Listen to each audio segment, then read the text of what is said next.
તો વધુ એક મહત્વના સમાચાર મળી રહ્યા છે। નજર કરીએ મહત્વના સમાચાર પર। કોલકાતામાં મહિલા ડોક્ટર પર દુષ્કર્મ અને હત્યાના મામલે મહત્વના સમાચાર સામે આવી રહ્યા છે।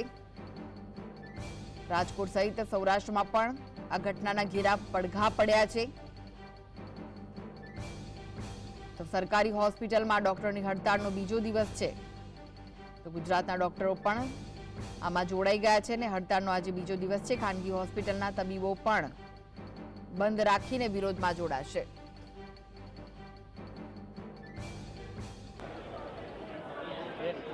કલકત્તાની ભ્રૂણ ઘટના બાદ સમગ્ર દેશમાં હડતાલનો માહોલ છે તે તબીબોમાં જોવા મળી રહ્યો છે। ત્યારે રાજકોટ પણ આનાથી બાકાત નથી। આપને સીધા જ દ્રશ્યો પીડીયુ મેડિકલ કોલેજના હું આપને દેખાડવા માંગીશ કે તમામ જે તબીબો તેમજ રેસિડેન્સ ડોક્ટરો, જુનિયર અને સિનિયર તબીબો છે તેઓ હડતાલ ઉપર ઉતર્યા છે। ગઈકાલથી જ આ હડતાલ છે તે રાખવામાં આવી છે। ત્યારે આજે પણ જે માત્ર સરકારી અસ્પતાલો જ નહીં પરંતુ જે આઈએમએ ની અંતર્ગત જે આવતી જે હોસ્પિટલો છે તે પણ હવે જે હડતાલ ઉપર ઉતર્યા છે। તમામની જે અલગ અલગ માંગો છે તે નહીં સ્વીકારવામાં આવે ત્યાર સુધી અચોક્કસ મુદ્દત સુધી આજે હડતાલ જે યોજવામાં આવશે। આપને દ્રશ્યો દેખાડવા માંગીશ। ઘણા બધા તબીબો, વિદ્યાર્થીઓ છે તે અહીં બેઠા છે। તો બાજુમાં કાળી પટ્ટી બાંધીને આજે રેલી કાઢવાના છે અને રેલી સ્વરૂપે આવેદનપત્ર રાજકોટ જિલ્લા કલેક્ટરને તેઓ આપવાના છે। ત્યારે આપણી સાથે ઘણા બધા જે વિદ્યાર્થીઓ છે અને તબીબો છે, આપણે તેમની જોડે વાત કરશું તેઓનું શું કહેવું છે। શું કહેશો, આજે વિરોધમાં બેઠા છો, રેલીનું આયોજન છે, કઈ રીતે આયોજન છે? જી, અમે પીડીયુના તમામ વિદ્યાર્થીઓ, યુજી સ્ટુડન્ટ્સ, ઇન્ટર્ન્સ, જે જુનિયર રેસિડેન્ટ્સ, સિનિયર રેસિડેન્ટ્સ તથા તમામ આઈએમએના મેમ્બર્સ આ રેલીમાં જોડાયા છે। આ રેલી અમારી પીડીયુ સિવિલ હોસ્પિટલથી હોસ્પિટલ ચોક છે, જામ ટાવર છે અને કલેક્ટર ઓફિસથી પાછા રિટર્ન એ રીતે અમારું રેલીનું આયોજન છે। અને આ રેલીમાં અમારો ઉદ્દેશ્ય બસ એ જ છે કે અમનારી સેફટી અને સિક્યોરિટી મળે।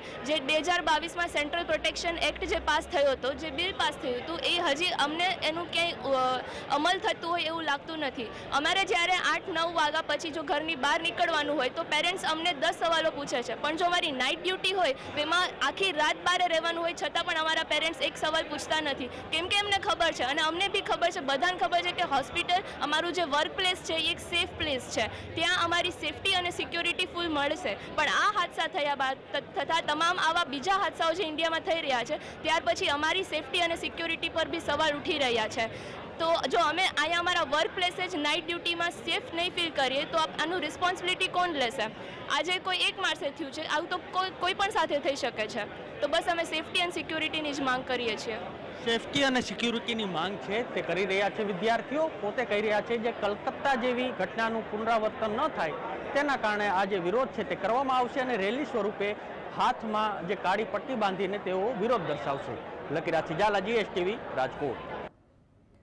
તો ડોક્ટરો સુરક્ષિત નથી અને ડોક્ટરોની સુરક્ષા માટે કાયદો ઘડવામાં આવે તેવી માંગ સતત જે ડોક્ટર્સ છે તે કરી રહ્યા છે। રાજકોટ સહિત સૌરાષ્ટ્રમાં તેના ઘેરા પડઘા પડ્યા છે અને અહીં પણ ડોક્ટરો હડતાળ પર ઉતર્યા છે। 2 દિવસથી ડોક્ટર્સ હડતાળ પર છે। આજે હડતાળનો બીજો દિવસ છે। સરકારી હોસ્પિટલમાં ડોક્ટરોની હડતાળ આજે પણ યથાવત જોવા મળી રહી છે। ખાનગી હોસ્પિટલના તબીબો પણ બંધ રાખી વિરોધમાં જોડાશે।